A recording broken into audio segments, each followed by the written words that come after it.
And at first, I'd just like to thank you all for coming tonight to this presentation. I really appreciate it already.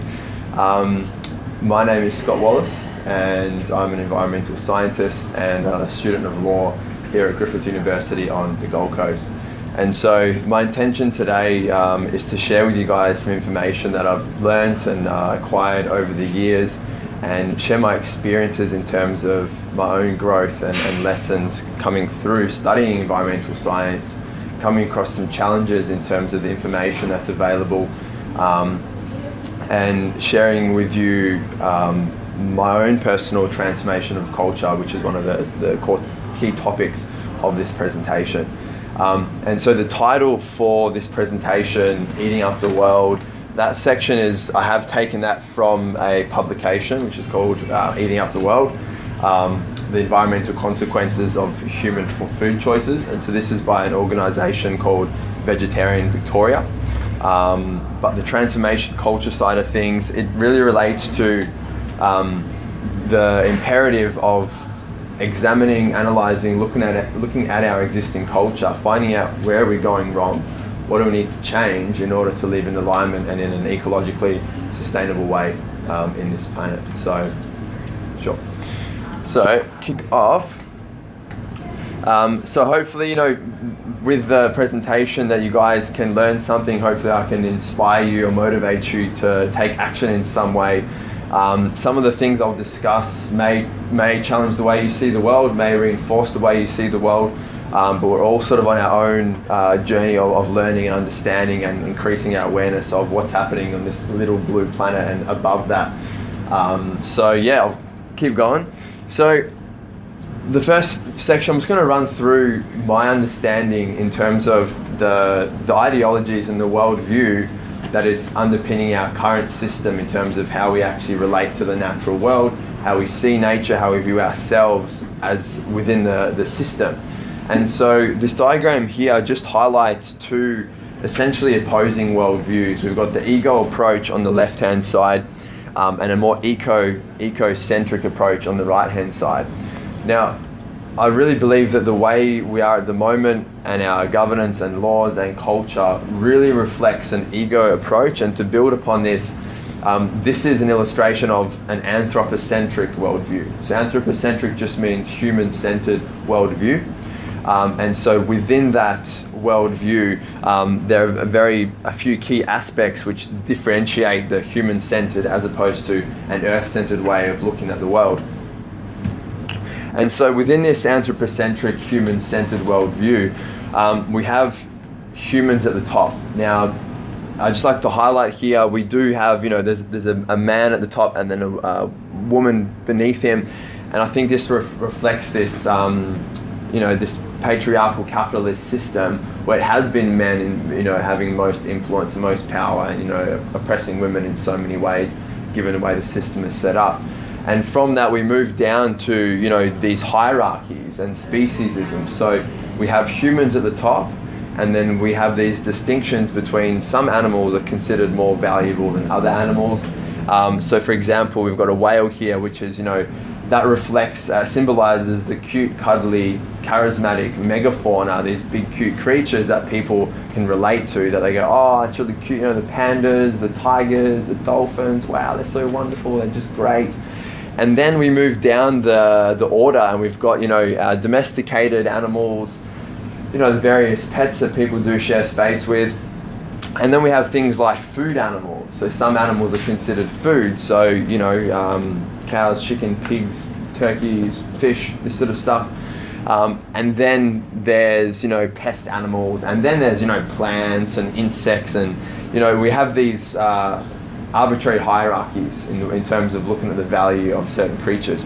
And we need to understand that we are ourselves a species. We are an animal. There's non-human animals and there's human animals. That's what we're operating within at the moment. And it's important to know that we aren't necessarily separate from nature. However, just highlighting some more aspects, we have this idea of commodification of nature. So we see nature as a resource. We see nature as something to be owned. There's a dollar value on nature. It's the reason, for example, why we own cats and dogs. We consider them to be, subject to our ownership. We see nature and animals as things and objects and not as someone. It's not only in terms of our interactions with non-human animals, but also the way our laws are set up, the way we're governing ourselves. It revolves around exploiting and taking from this planet. Non-human animals are viewed as property. I'll chat a bit more about our legal system towards the end, but essentially animals are considered property within our legal system in this Western way of viewing things. So this is where we are at the moment. This is the basis of where we are. However, we are shifting towards other worldviews, and hopefully by the end of it I can share with you some important points that I think we need to consider if we are to move towards an ecocentric, earth-centered worldview. It's important to understand where we are and then figure out where we want to go. So just getting the sort of the basis there. So with this anthropocentric worldview, these ideas, these philosophies and the ways of looking at the world are so deeply entrenched within our society, within our culture, within our laws, within our governance, policies. Our awareness of the underlying drivers of everything. It transcends our awareness. We don't often see it in play because we just interact usually on a first-hand basis with the people we see, what we consume. We don't think at times to some of those complexities. And so anthropocentrism, I believe, is institutionalized. So what I mean, it's absolutely everywhere. Government, law, business, medicine, religion, finance. Human superiority over everything is very deeply entrenched within our societies. And so one way that this human-centered worldview has been expressed is really evident within when we start examining our relationship with non-human animals and the way we have treated them and our use of non-human animals. So our beliefs and worldview have led to the use of animals for things such as scientific testing and research, clothing, entertainment, and furniture, for example. So the majority of our exploitation of animals, though, has been for our food systems, and it's the animal agriculture sector where the overwhelming majority of the animals which we have under our dominion and control are used. And so this not only has an effect on the animals themselves, but also what I'm going to highlight is the environmental effects of this industry, because for a long time I wasn't aware of the effects of the industry. Coming through 4 years of environmental science, a lot of the information I'm going to present to you, it wasn't readily available, it wasn't really accessible. It's just sort of suppressed and hidden away from our sight. So at the animal agriculture sector, if you can just raise your hand if you have heard of the term animal agriculture before. Awesome, so a few people. So for those who haven't, the animal agriculture industry is the collective industry of livestock and farming. So from the small scale organic farms up to broad scale industrial factory farming. It's the whole system that I'm considering with this presentation. Now the animal agriculture sector is providing products for consumption for humans, such as milk, eggs, dairy, meat, animal flesh. That's the whole system that I'm going to be talking about. Now, firstly, some of the facts are going to be global,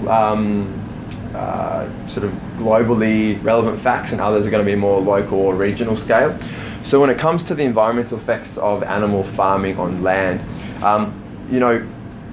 we look at that item of food on our plate, and we are so disconnected from the processes that have gone into getting that food. We don't see the transport, we don't see the environmental footprint of those food choices. Beyond looking at it in the supermarket and having it on our plate, we don't give it much thought. So I started questioning these things over the last few years and really trying to figure out, okay, what has gone into this? And to be honest, I still wouldn't know how to grow, 3/4 of the foods that I eat. But it's about acknowledging where we are and then sort of starting to move in what we think is the right direction. And so with the impact on land, we first need to clear a whole bunch of land, clearing forests and vegetation to at times grow food, which is then given to livestock elsewhere. So we're clearing land to grow food and plant-based foods to give to animals, and then we usually clear area elsewhere for the animals to be housed and be living in that particular area. And so across the world, we're talking at around a third of all of our ice-free land across the world is just used for animal farming. So it's the single largest land use in terms of our influence on this planet. Now here in Australia, the majority of our livestock farming is done on pasture. So land is cleared and there's grasses grown, or they're feeding on natural grasses. It's not so much clearing land, growing crops, giving out to animals. In the US, for example, 80% of the soy that's grown in the US is livestock food. So they're growing all this soy, clearing land to give to animals. Here in Australia, 56% of our total land is actually used for animal agriculture. So over. So shocking! I didn't even think like a third was Egypt. Yeah. Yeah. That's right. I'm just there just for electrical things. Yeah, and it's challenging to comprehend that over half of our country is for one industry. And that's just for livestock grazing. So that's not the area we're using to grow plant foods for animals. That's not the areas we're using to house animals in factory farms and stuff like that. This is just for grazing. And so it's the single largest land use in our country. And I was quite surprised when I started looking into the stats, because I thought, man, cities are growing and, these mines and all these things are destroying the country. The percentage of land we use in Australia to grow our plant foods is around 3%. So all of our plant foods grown in Australia coming from 3%. So you can see how much land is being used for this sector. Last year there was a paper published which was looking at the land, the effects of the impact of land clearing here in Queensland. So if you'd just like to nod your head or raise your hand if you've heard that there's a deforestation crisis happening in Queensland at the moment. Yeah. So we are experiencing, insane levels of land clearing and forest loss, and it's mind-boggling how much land is being cleared. So this is an infographic that I created based off a government report that came out last year, and they provide the numbers, and then it's about building the picture from the numbers, translating those numbers into something tangible. How can we relate to what that is? And so between 2015 and 2016, we had almost 400,000 hectares of land cleared, right? What this translates to is the area the size of the Gabba, which is the biggest stadium in Brisbane. I don't know if you guys have been there. It's a massive stadium, cleared every 3 minutes. The whole year, over and over and over, 3 minutes, done, wiped out, gone, gone, gone. And so looking into that, the mining sector accounted for only 0.75% of all that land cleared during that year. Infrastructure, which is things for like roads and logistical infrastructure, I'm not sure exactly what buildings are considered in infrastructure, 0.5% of all that land cleared. Settlements, so rural cities and towns that are expanding, the Gold Coast expanding, Brisbane, all these towns that are expanding, settlements accounted for 0.25% of all the land cleared during that year. The animal agriculture sector contributed to 93.4% of all the land cleared in that 1 year. Now, that's just pasture grazing livestock. So this is the single largest driver of deforestation in Queensland and in Australia, and this is a pattern which is replicated across the world. So coming through my studies of conservation and sustainability, I was even told, the mines are clearing so much land, the population's expanding at an insane rate, and so we've got to stop cities growing, and population is an issue, and it is a very big issue, yes, but we've got to get the facts right. And this is what's happening. This is what's driving deforestation and species loss in Queensland. Now, the way that the land is cleared in Queensland, we often find that they have two tractors, and it's literally a big chain which is dragged through the forest. So the WWF Australia estimated that land clearing in Queensland kills about 34 million native mammals, birds and reptiles every year. Every single year. So, yeah. I'm sorry for interrupting you. I'm not sure if you know, there is actually a policy in Winston Parliament mentioning that when Australia was established, Europeans brought pigs in here, horses and everything, and apparently it's bad for our land because they just damage our land with their the hooves, walking around.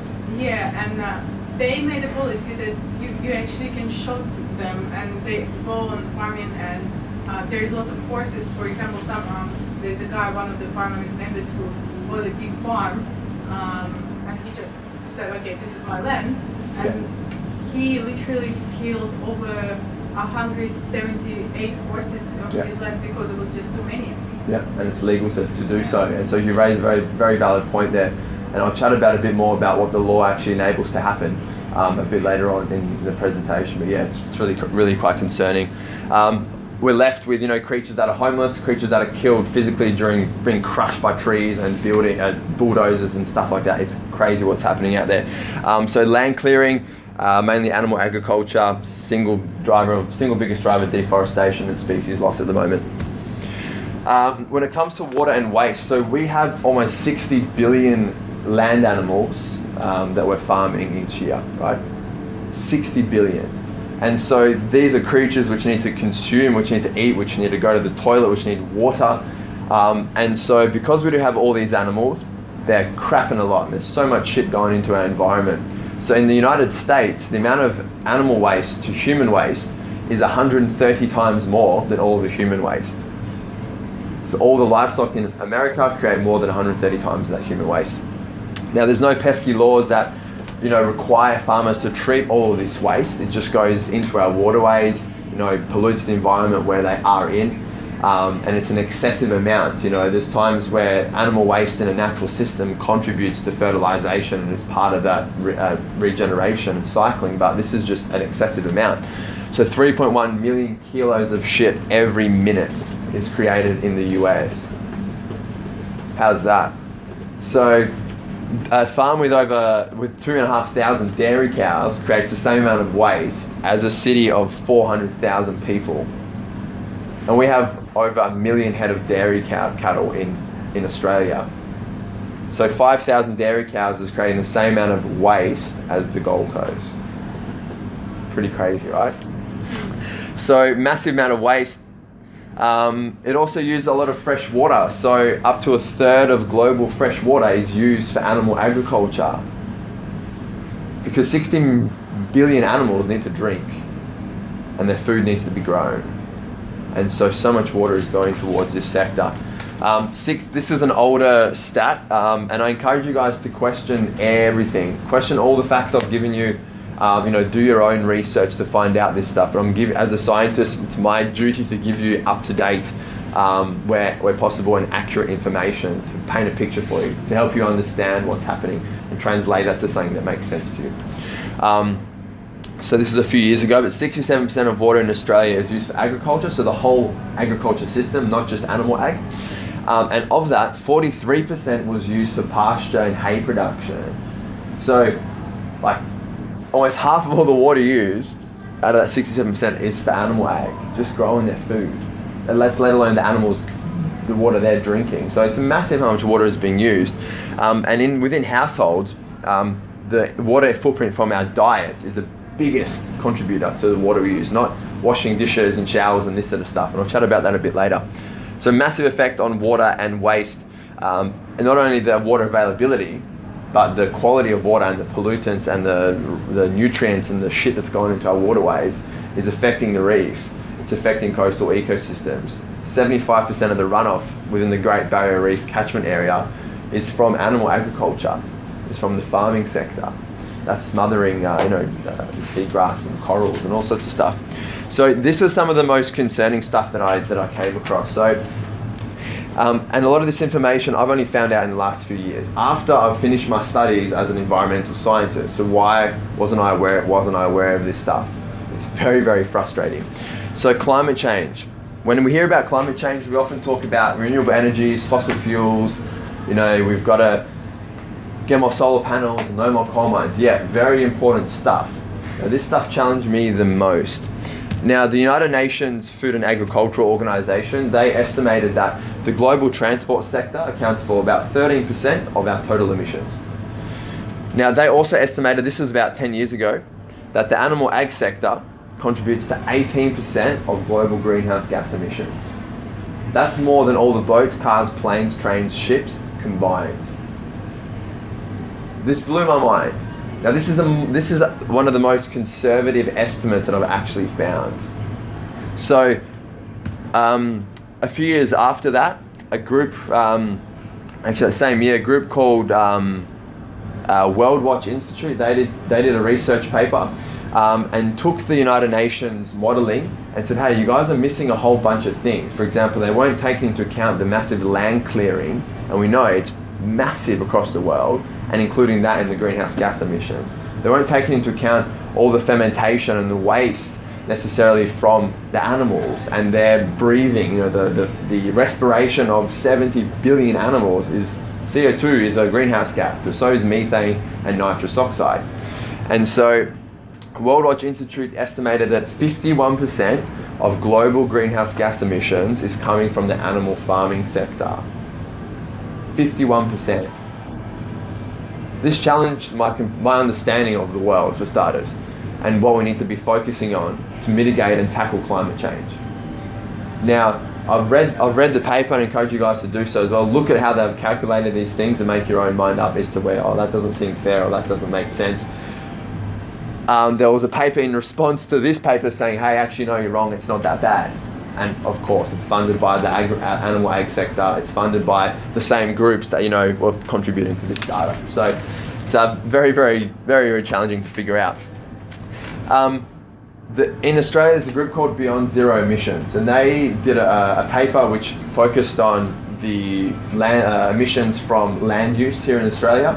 And they calculated that the agricultural sector, so not only animal farming, but all of our plant-based foods and everything, whether it's exported or consumed here, accounts for 54% of our nation's greenhouse gas emissions. Now, what they did, this is on a 20-year time frame. Cheers. So when we have majority of the models that we use actually focus on a 100-year time frame. They say the global warming potential of this industry over 100 years is this much. But we need to actually be operating now. We need to be making decisions today and operating on shorter time frames than 100 years. We don't have 100 years to act. So these guys went 20 years. And they changed their modelling around to include all the land clearing, all the waste from the animals and everything like that. And they calculated 54% of Australia's greenhouse gas emissions. We don't hear about this at all. We do not hear about this. You don't hear about it from governments, from environmental organisations. The scientists aren't often discussing this stuff because, one, we weren't informed, and then when we do know, it challenges us to our core because it really... It's like, surely they know it doesn't even like any positive way, so why? Yeah. Like they're smart enough, so yep. Why? We've got to be informed, explain. I'll chat about why I think there is this suppression shortly. So it'd be an injustice to not talk about the animal farming sector and not address the effects on animals, the impacts on animals themselves. And so between, you guys probably can't see these numbers, but would anyone like to have a guess how many animals were killed in Australia in 3 years? It's only 3 months, between December and March this year. How many animals were killed for livestock? Just throw a wild number out. 1 million, a bit more than that. 3 million. So between December 2017 and March 2018, 170 million animals were slaughtered in Australia. 3 months. That's to provide humans with a product. We are driving this industry through our consumption and our demand, therefore 170 million animals have their throats slit. So you can see here that the majority of this is chickens, over 150 million chickens. Interesting things like lambs, baby lambs, 5.5 million baby lambs were killed because we want lamb shanks, a bit of animal flesh. We need to relate our food items to that life that was on our plate. And this is some of the things that challenged me the most in my life. Going, okay, I'm making the connection between what's on my plate and what's actually gone into this. And this is when I lost a lot of sleep, and really, started looking at my own transformation of culture within myself, and really thought, this doesn't seem right. Cattle, calves, over 100,000 calves were killed. This is for the dairy industry. The dairy industry is actually revolves around exploiting female cows. They keep them forcibly impregnated about 4 or 5 times. Once they're impregnated, they give birth. We take their babies away because we don't want the babies to drink the milk that is for humans, and then we kill their babies, keep the female cows within the system to exploit them. So it's pretty full-on stuff. Now this is a short trailer for a documentary called Dominion. It came out at the start of this year, and I'd just like to connect you guys. I know these numbers can sound daunting, but we need to understand what these numbers mean and who these lives are. So there's nothing too graphic in here. There is animal abuse, but it's not overly gory, but this is the truth. We need to accept it, understand it, and focus on solutions. And if we don't like it, what can we do about it?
It's all Australian footage.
So Dominion, as you saw there, focuses on humans and our relationship with non-human animals here in Australia. I'd encourage you all to go check out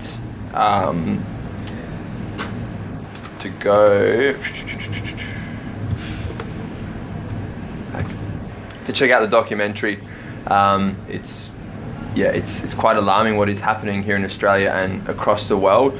And contrary to our, let's go on full screen. Awesome. So when we purchase things like milk, eggs, dairy, leather, all these animal products, we are paying for animals to be treated in this way. We purchase a bit of steak, which is a euphemism for cow flesh. You can call these things for what they are. We are paying for animals to get sent into a slaughterhouse, have a bowl gun to their head, their throat slit. Every animal you eat has their throat slit, blood drained until they're chopped up into little pieces. We don't want to know this stuff though. The way the system is set up, with our laws and governance and policies and all these things, it keeps us separated from what's actually happening. And we as consumers aren't aware of what's happening, not only in terms of the environmental impact, but the animals that are a part of this system. And it's important to connect that, understand that, what is actually happening.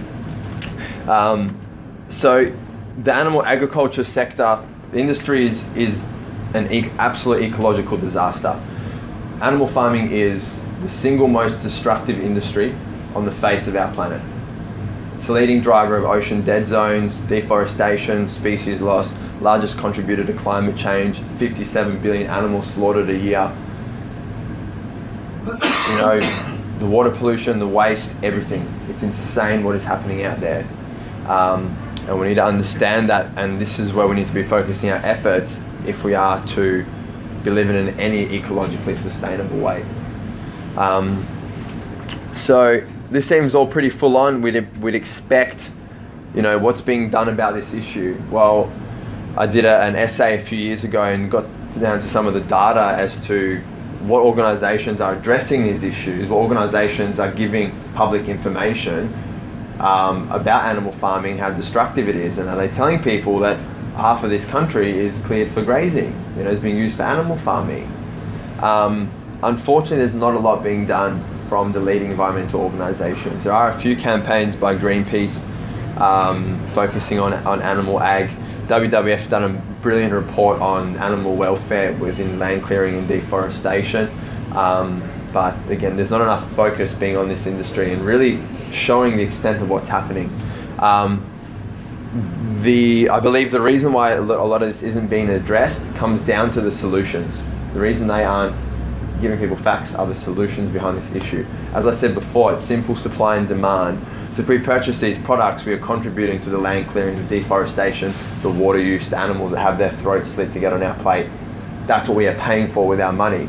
And so in order to address the environmental impacts, we need to be reducing demand of these sectors. It's not enough to just say, focus on better methane, capture, or, different waste management and reducing your CO2 or less land clearing. It's a disaster. It's not about making it a little bit better. It's not sustainable to make it a little bit better. Now, the United Nations, this is 2010, the United Nations urged for a global move to a meat and dairy-free diet. The United Nations has been advocating for a vegan plant-based diet for the last 8 years. I didn't hear about this until a few years ago. Why don't we hear information from the government saying, hey, you want to reduce your footprint? This is what we actually need to do, is look at our consumption, look at our diets. How does our diet affect the environment? But because our diet and what we consume is so linked up with our culture and our identity, whether we're from different parts of the world or whether we share a meal with our family, it's all about relationships and culture and closeness. But this aspect of our consumption is having a massive effect on the environment. And so the United Nations was saying impacts from agriculture are expected to substantially increase with population growth. Western diets rich in meat and dairy products are unsustainable. and we need to tackle our diet if we are to alleviate fuel poverty, save the world from hunger, and also the worst impacts of climate change. So we need to decouple climate change from fossil fuels and renewable energy and bring in other contributors to climate change, which are, I would argue here, is the single largest driver of climate change is animal farming, is livestock. So veganism, plant-based diets, what is this? It's important that people understand what is a plant-based diet, which I didn't for a long time. You know, most of my life was a standard omnivorous diet, lots of meat, eggs, dairy, and, you know, standard typical diet, what's considered normal and natural within our societies.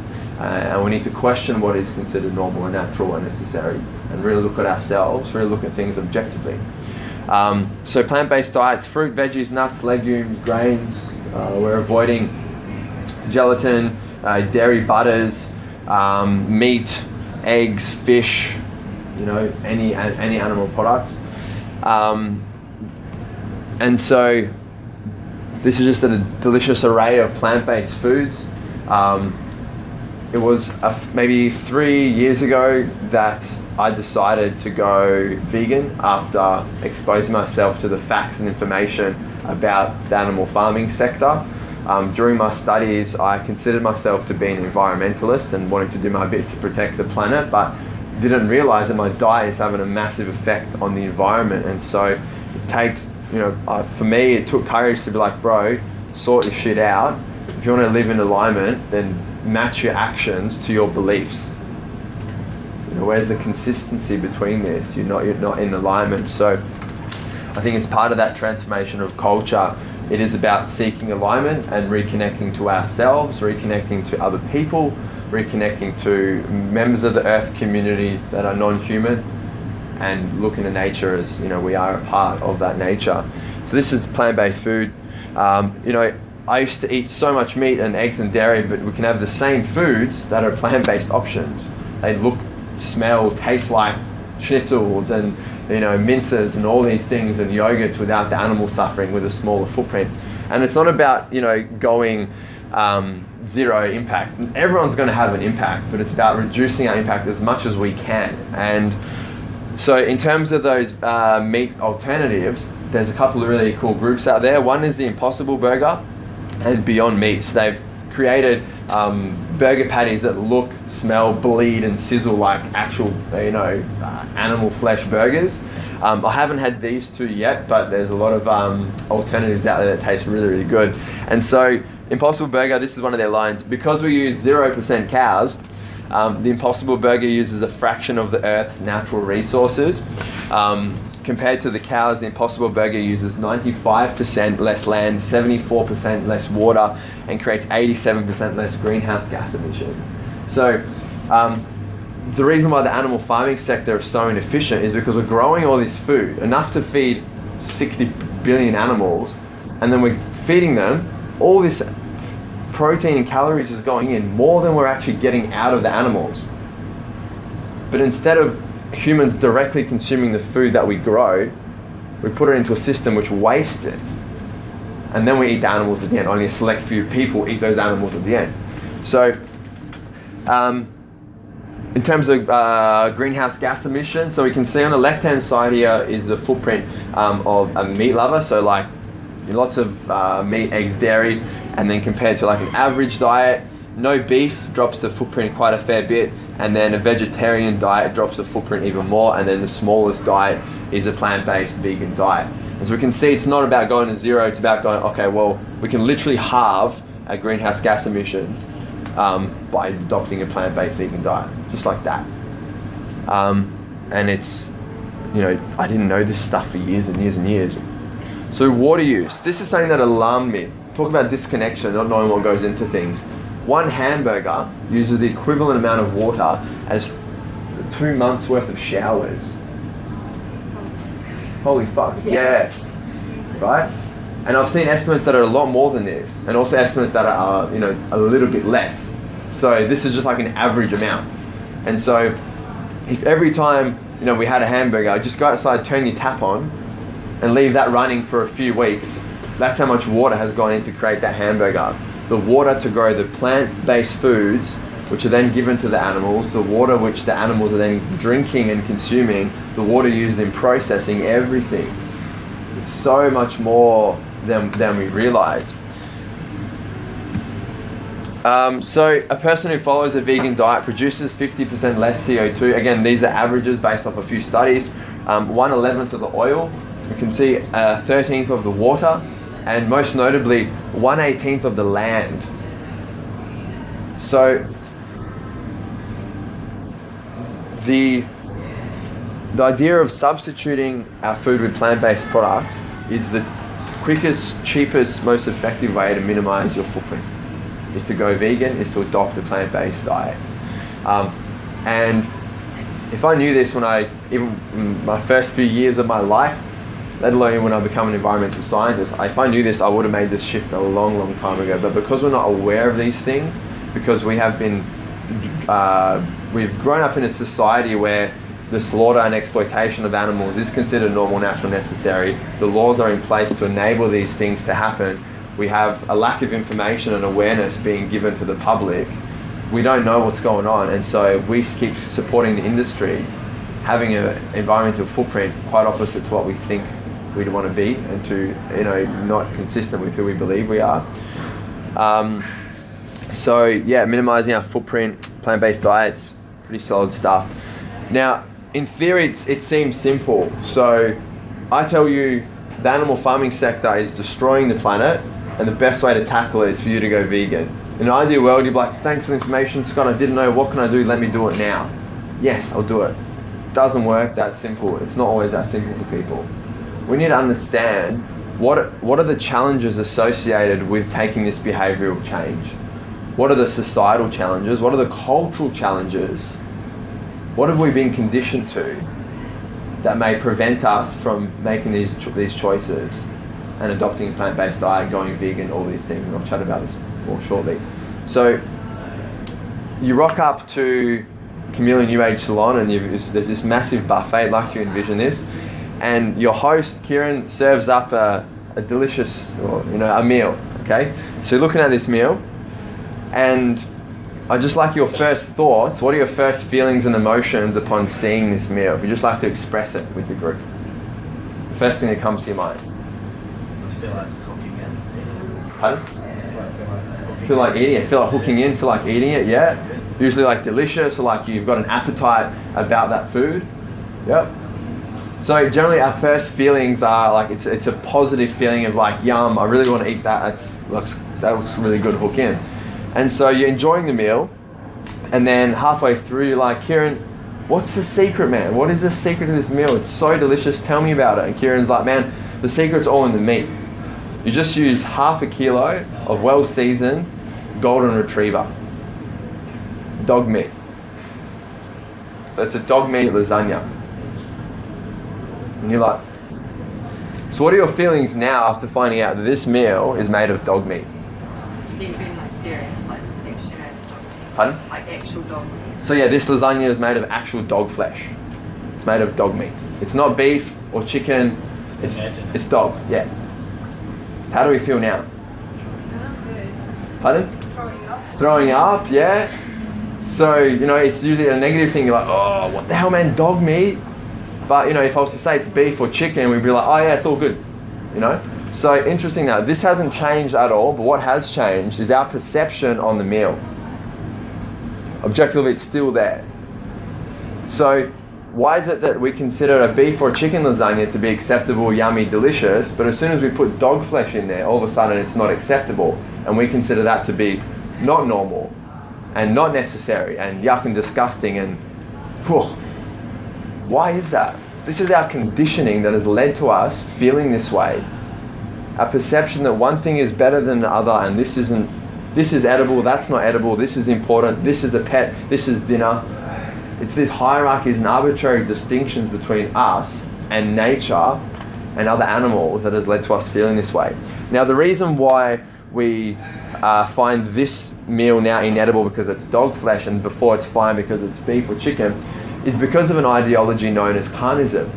And what carnism is actually an invisible belief system that conditions people to eat certain animals. And this is a form of speciesism.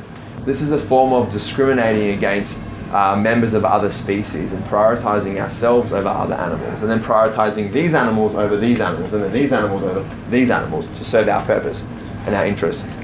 This is a completely plant-based vegan lasagna, by the way, just so you guys know.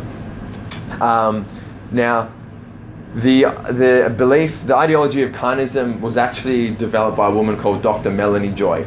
And Dr. Melanie Joy did her PhD on the psychology of eating meat. She spent 5 years researching why we haven't asked,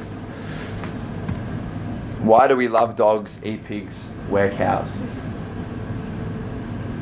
And so she said, hey, that is weird. We need to look into this. There's a lot more than we realize. And hopefully, through even just sharing, some of the terms like carnism and speciesism, you can start questioning these things yourself and bring your awareness to what's happening and what systems are we playing a part of and who are we, and what's influencing us as consumers. And so with carnism, it's based off these justifications, and it tells people that eating animals or particular animals is normal, natural, necessary. We need to be eating animals because we need the iron from meat, we need the protein from meat, we need the calcium from milk, but there's no biological need for us to consume any animal products. I didn't think that for most of my life. We do not need to eat any animal products to survive. We can thrive off a plant-based diet, and the health. Pardon? And you feel so much better. Yeah. So when I went vegan a few years ago, I felt so much better. I knew my environmental footprint was lower. I knew I wasn't eating animals. But it's because we're so disconnected and we aren't aware of what's happening that, for example, for me, as a marine conservationist, this is my version of protecting the oceans. I love fish. This is me, yeah. And then the fish is saying, keep telling yourself that, bro. Because I love the ocean. I was brought up around the ocean, snorkeling, even when I was younger, I'd go around with a spear and taking octopuses and all this sort of stuff. That was my culture. That's my family. That's who I associated with. So I kept this going for most of my life, even when I started studying. And I knew, there's overfishing and, there's a lot of unsustainable fishing methods. So I thought, no, I want to do my part. I'm a marine scientist. I'm going to look after the oceans, and I'm going to choose the sustainable fishing because that makes me feel good. As a consumer and my conscience, I wanted to know I'm eating the sustainable seafood. So then I started looking at, questioning these things over the last few years. Found out that recreational fishermen in Queensland catch more than all of the commercial fishermen in the state. So it's not just about the commercial fishing industries. It's not just about the massive destructive nets that are out there catching all this bycatch. It's us. It's myself going out with my dad every weekend fishing, and the other 700,000 people that are doing the same thing in the state of Queensland. So my focus shifted from commercial fishing to then, hey, I need to take responsibility for this as well. Then I started looking at, I was only going to eat fish that I knew was sustainable, and if I'd caught it myself, that's okay. But it got to a point where, for me, I was acting out of alignment with my beliefs and my values. And that was hard to admit, because I wanted to do as much as I could for the oceans, for the environment, for the planet.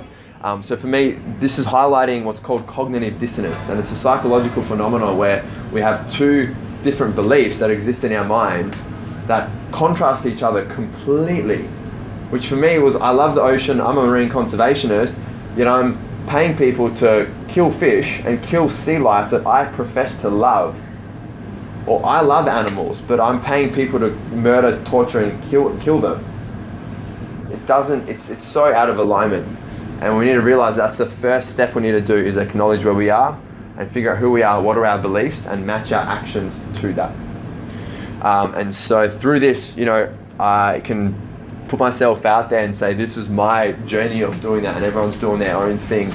But this is a very important thing we need to consider.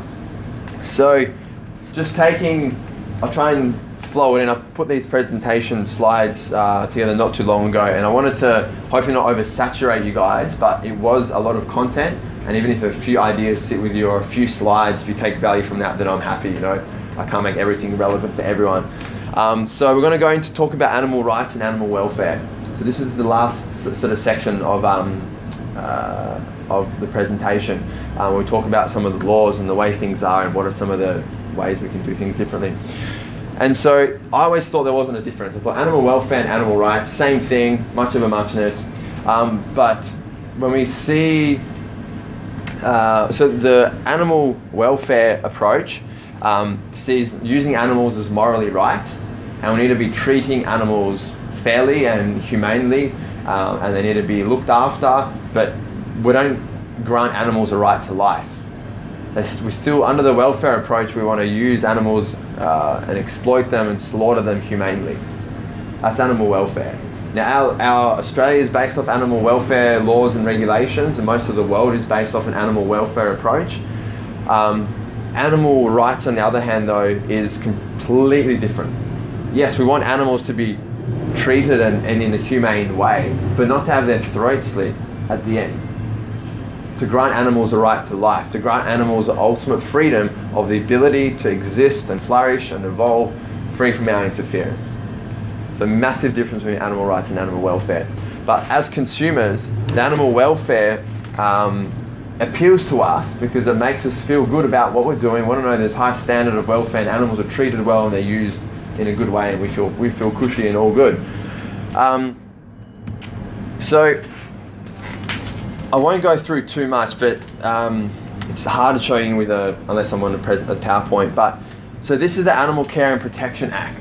This is the animal cruelty legislation in Queensland. So this is the top bit of legislation. And so our laws, as I said, are human-centered. It's human interests over everything else. And so what we can see here, the purposes of this act are to promote the responsible care and use of animals. The first objective of this law is to promote the use of animals. So it's obvious, it's explicit, it's there. But we don't realise these things. So that wants to achieve a reasonable balance between the welfare of animals and the interests of people whose livelihood is dependent on the animals. So human interests over animal welfare, balancing that out. Who do you think is going to win? Do you think we're going to ask the animals, what do you want to do today? I don't want to die. Okay, we won't kill you. It doesn't happen. But we know animals have a right to life. We know that animals want to live. They have families, they have communities, ways of expressing themselves, emotions that we only associate, with humans. But come on, we know a lot more than we want to acknowledge. So Section 3C says the purpose is to protect animals from unjustifiable, unnecessary, or unreasonable pain. We look at it and go, that's so good. We don't want to inflict unnecessary, unreasonable, or unjustifiable pain on animals. That's what this law is stopping from happening. This looks great. But there's always an exception to the exception to the exception. So what is considered unnecessary, unreasonable, or unjustifiable? Pain on animals. We do not need to eat and consume and exploit animals to survive. The best reasons we have for consuming animals and exploiting them: culture, taste, convenience, pleasure. That's it. We don't exploit and use animals out of necessity. But we've conformed with a system which has normalized the exploitation of animals, conformed with a system which promotes the use and consumption of animals. We haven't questioned it. We need to. That's why we're questioning it now. So when I was eating animal products, I was all about RSPCA approved products. I knew that that's higher welfare standards. That's what I bought. I bought RSPCA approved chicken products. But I was surprised to jump on RSPCA's database. They've got a database and an info sheet how to humanely kill or slaughter animals. You can find out how to kill animals from the RSPCA.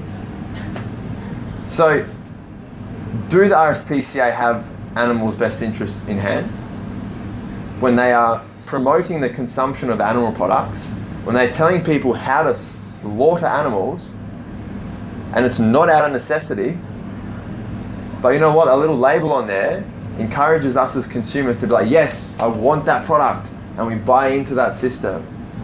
We feed the demand, and they supply to keep our interest, keep us satisfied.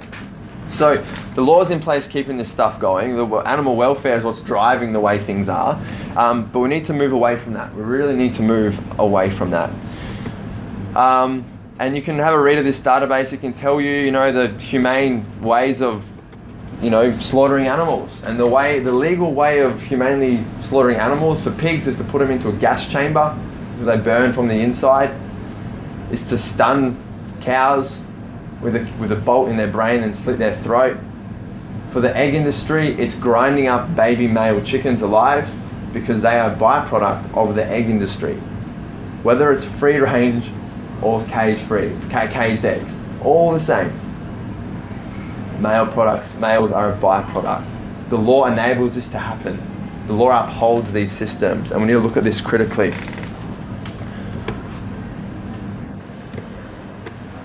So as I was saying before, this is a little infographic or thing that I made up a few months ago, and it says, think it's wrong to inflict unnecessary suffering on animals. Then understand that taste, culture, pleasure, and convenience are not good enough excuses. I use these excuses for most of my life. But these are the best reasons we have for exploiting animals. We don't need to out of necessity. And so, we've got down the bottom here, reconnect, realign, go vegan. Now for me, we need to reconnect to our core values. What do we value? What in our hearts, what do we feel? And my bet is, if we had, for those who do eat animal products, say pork or bacon, something like that, if I had a little pig here and I started punching it and kicking it, I bet you would step up. You would not tolerate me harming that animal. You'd be the first one, and you guys would be like, no, stop, it's wrong. Don't do that. Yet we will pay someone to torture animals, pay someone to kill them, so we can have them on our plate. So I think our core values are respect, are compassion, is justice, is fairness when we see it. However, we've been acting out of alignment with those core values that we hold. And it's not our fault that we have been acting out of alignment. It's because so much around us keeps us disconnected, keeps us not questioning the way things are, keeps us disconnected from the environmental footprint of our choices, the consequences on animals of our choices, so many things. So then it's about realigning our actions to our values. If we have these beliefs, let's match our actions to that. And for me, that was going vegan. Now, the plant-based diet that the United Nations is urging for is one aspect of the broader philosophy of veganism. Now, I used to come up with all the vegan jokes under the sun. I'd argue with vegans. I'd be like bantering online, fucking vegans, tree hugging hippies, yeah. Right? So I know what it's like to be turned off by the V word, right? Veganism. But I'd just like to elaborate on it for you guys who don't know what veganism is, and sort of start bringing things together. So, veganism is a philosophy. It's a philosophy, for starters, not just a diet. And a way of living which seeks to exclude as far as possible and practicable all forms of exploitation of and cruelty to animals for food, clothing, or any other purpose. And by extension, promotes the development and use of animal-free alternatives for the benefit of humans, of animals, and the environment. And in terms of dietary terms, it denotes a practice of avoiding all animal products where we can, unless out of necessity. So it's about, if we were in a life or death situation, if we were stranded somewhere in some island, and we need to eat animals to survive, we have supermarkets, we have shops, we have choices every single day. So we need to be exercising that choice. I feel we have a moral obligation to minimize suffering in this world, to minimize our footprint and do as much as we can. So veganism, it's a broader philosophy. aspect of that is the diet. It's a way of non-violence towards ourselves, towards other sentient creatures that we share the planet with. Compassion, non-violence for the people, for the planet, for so many reasons. Once we stop supporting the industries that exploit animals, there's going to be less exploitation. There's going to be less animals that are being killed. That's good. And when we're consuming animal products, an animal has suffered for that. We are ingesting that suffering. So on an energetical, spiritual level, we are ingesting violence. And we are ingesting suffering and harm. And so that goes into us.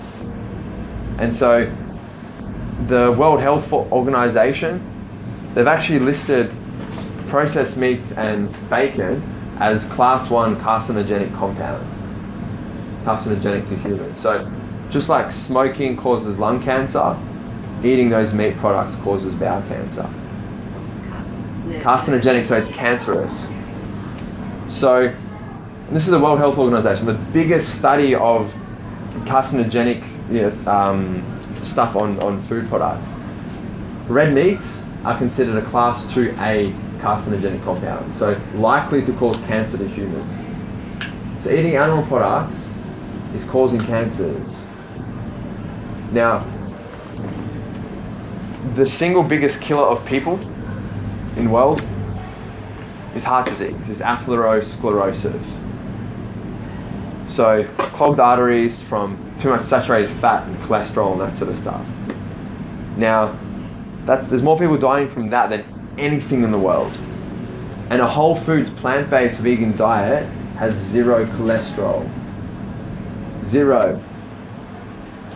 So we can avoid the single biggest killer, at least if there's genetic issues coming into play, that's hard to tackle, but from a dietary perspective, we can minimize the biggest killer of people in the world by shifting our diets. But that doesn't make money for pharmaceutical companies. That doesn't make money for the hospitals and for the doctors. So the whole medical industry comes into this as well. They don't want people being healthy. Not saying everyone doesn't, but geez, the way the system is set up, they operate off a disease model, not preventing illness and disease. They want to treat issue, treat that. That's so far late. Like, geez, prevent this stuff in the first place, right? We have enough grains on this planet to end world hunger. We have enough food to end world hunger. We have enough water and food to feed 60 billion animals a year. There's a myth, it's an absolute myth that we don't have enough food in this world. We do. We have enough food. It's about distribution and where that's going to. It's about efficiencies within the system, because we're filtering all this food and water and resources into animals, and then they're being killed and a few people are eating them.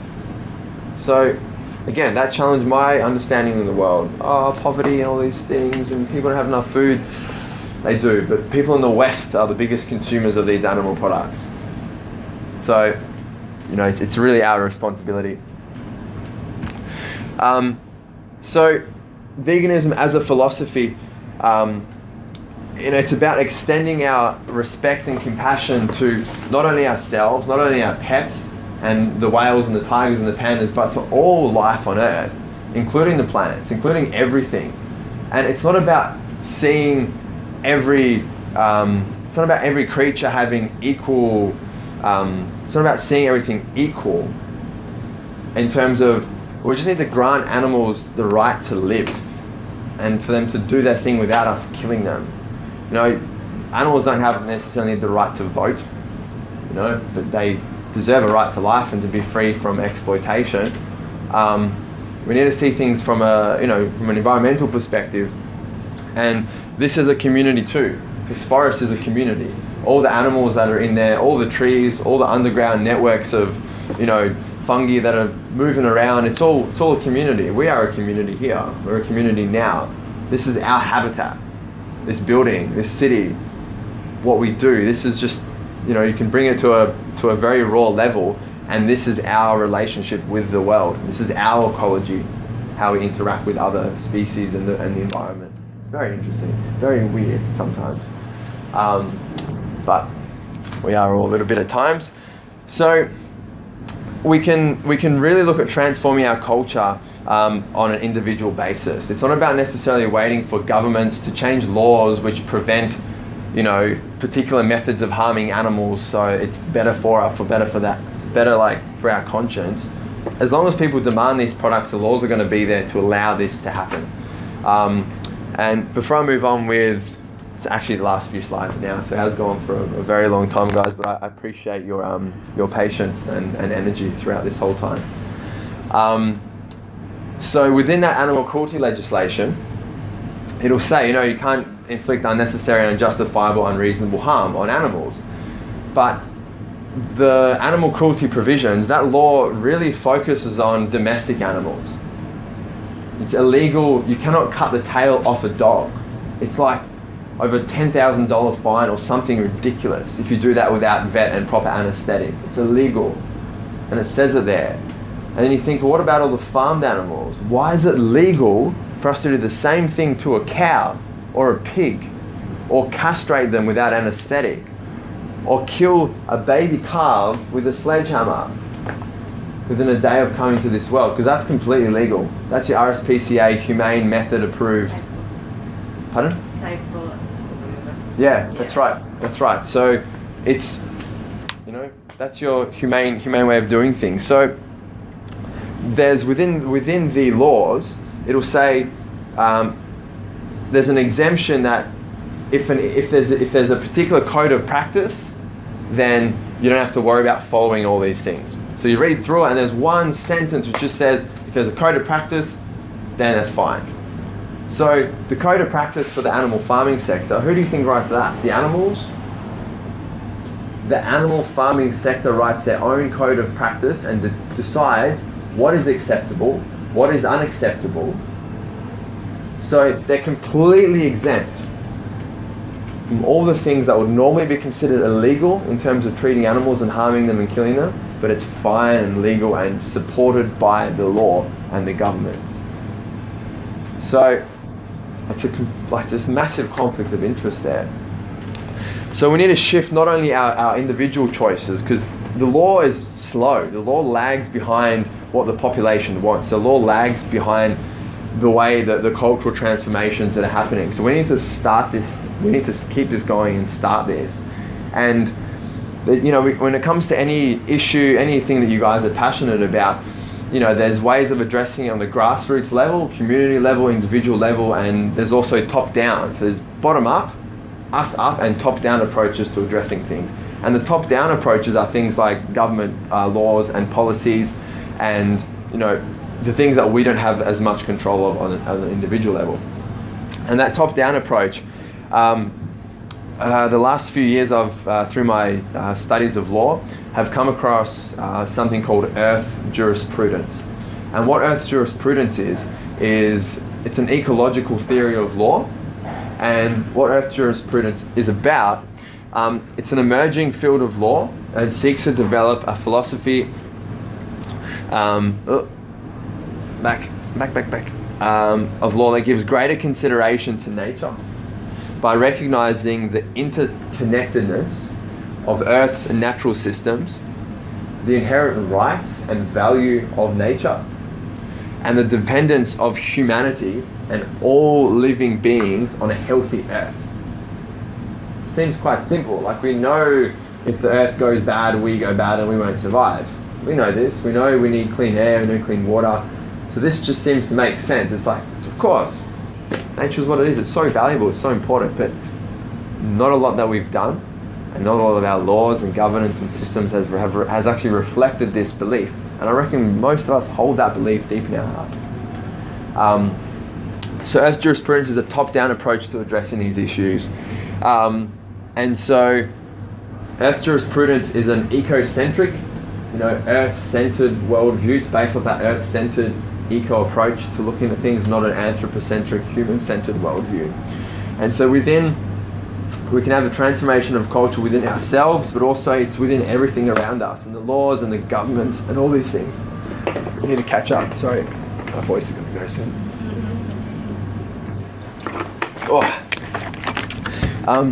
So within EJ, there's things, rights of nature laws. So, just give me like 10 seconds, man.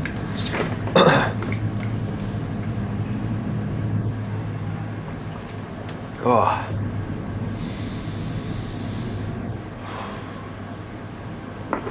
Okay. So we have the rights of nature laws. And so this is about acknowledging. Come on, boys. Where are you going? Come back, always there. It's about granting those principles to nature. That nature has inherent value and rights and a good voice. Let me just see how I go. So the Ecuadorian constitution, back in 2008, implemented rights of nature. So the constitution, bloody constitution of Ecuador, has enshrined the rights of Mother Earth. Yeah, sure, man. Sit here. Has enshrined the rights of Mother Earth in their law. And there's been 6 successful court cases on, following their constitution and these laws. And so that's one example. Then in Bolivia in 2010, we had another form of earth laws coming into existence where they acknowledge the rights of nature again through different legislation. And it's essentially earth jurisprudence is based off what we refer to as universal law, as great law. Not human-made law, but the law that transcends our experience right now. The law that governs and dictates the world and the universe, essentially. It's the core principles of connectivity and interconnectedness and dependence and interrelations and everything that we need to understand and acknowledge. And it's about putting those principles into practice for our sake, the animal's sake, the earth's sake. General awareness and higher consciousness' sake. This is imperative for us to focus on. In the United States, there's a bunch of local laws that are reflecting rights of nature. There's a distinction here between rights of nature and legal personhood. So what legal personhood is about, so we've given corporations are legal persons. They're an entity, invisible entity, that have legal rights, more than we have as citizens. And so that entity has obligations, but also has a shit ton of rights, and it can do a lot. And so legal personhood says, well, if we can grant corporations legal status, we sure as hell should be doing this for nature and ecosystems. They should have, their own intrinsic value and rights acknowledged. And so what we're starting to see are laws coming into place that give ecosystems legal personhood. This is massive. This is a massive shift away from human-centered worldviews and laws and governance where nature is a thing, it's a commodity, it's owned, animals are property. This is the complete opposite of that. And we are starting to see a transformation of culture in the legal governance space as well. And this is the things that I've been learning about, researching with, and volunteering with a group called Australian Earth Laws Alliance to promote these ways of doing things, because it's super valuable. It's not just about putting in new laws, it's the laws themselves that I've spoken to you about that allow all these crazy things to happen. It's the environmental laws that allow exploitation and destruction to occur. It's the law which sets you can catch and kill this many fish, and they measure it in tons, not individual lives. So the law is fucked up right now in terms of its relationship with nature and the environment. But we need to accept where it is, offer an alternative, and focus on that and move towards that. In New Zealand in 2007, the government enacted legislation which granted the Whanganui River and the Urewera Forest with legal personhood status. So these beautiful ecosystems in New Zealand are now their own legal entity. And humans can represent that entity's interests in court. So they now have custodians and guardians that can go into court and fight for their rights. which is massive. And its right to, to maintain their natural ecosystem, to provide and be able to be free flow water and have all their interconnected systems flourish and be working. It's really profound stuff. India as well, the Ganges and the Yamuna River are now legal entities. It's huge. And this is all in the last year in terms of the legal personal stuff, so massive.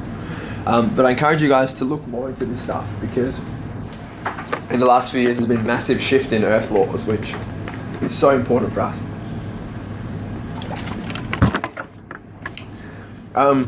So the Universal Declaration for the Rights of Mother Earth. How powerful does this sound? If we can have a declaration for human rights, we sure as hell can have a declaration for the rights of Mother Earth, for our mother. How can we be owning and exploiting our mother? No, it doesn't really work like that. We need to acknowledge what we've been granted from this planet, an existence and a life. And so this was back in 2010, and the Universal Declaration for the Rights of Mother Earth was created and developed by over 30,000 people at a conference in Bolivia. Massive. Governments, NGOs, individuals, just everyone came together to be like, this is how we want to live, this is how we want to relate to the natural world. And so the first thing is, we the peoples and nations of Earth, considering that we are all part of Mother Earth, an indivisible living community of interrelated and interdependent beings,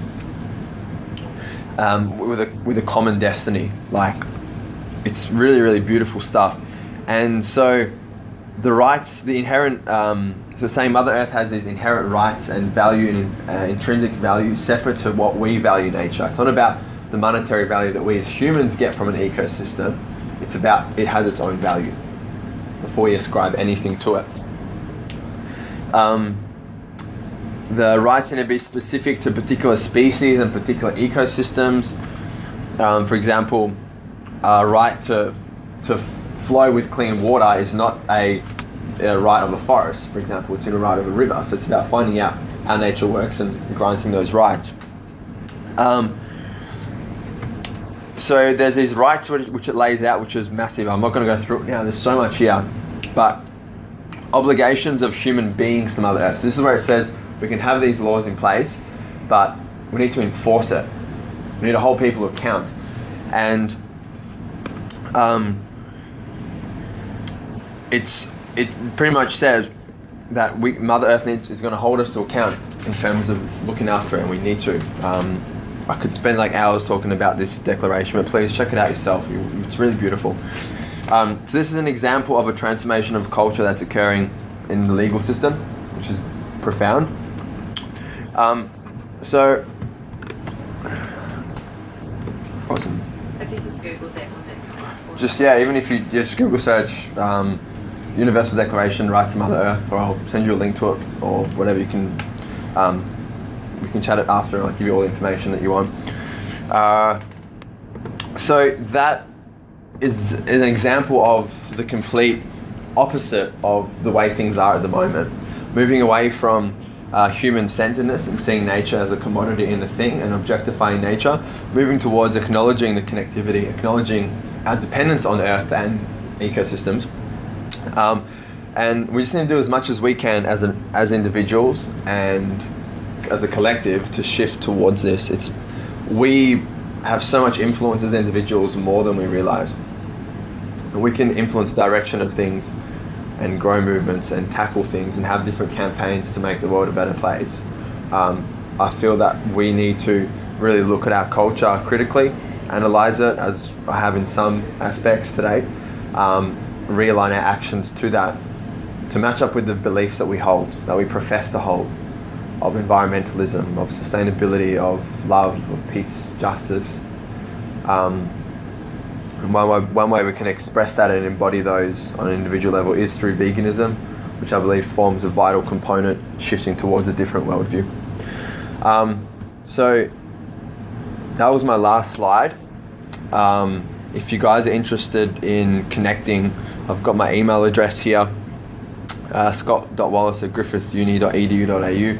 I'm on social media like Facebook, Instagram. I've got an account. If you just search at Earth Centered, CENTRED, I'm on Facebook, Instagram, and I've just got a new YouTube account together as well, where I might post today's video and other speeches and presentations that I do online. So yeah, I'd love your support and to connect in whatever way. But I'd just like to thank you guys for your time and energy, and thank you for coming along tonight. I really appreciate the support, and glad there are some people that are interested in this and willing to come along and hopefully learn a thing or two and contribute to this space. So I would take any questions or have a bit of a discussion, but that's my formal presentation over. Thank you.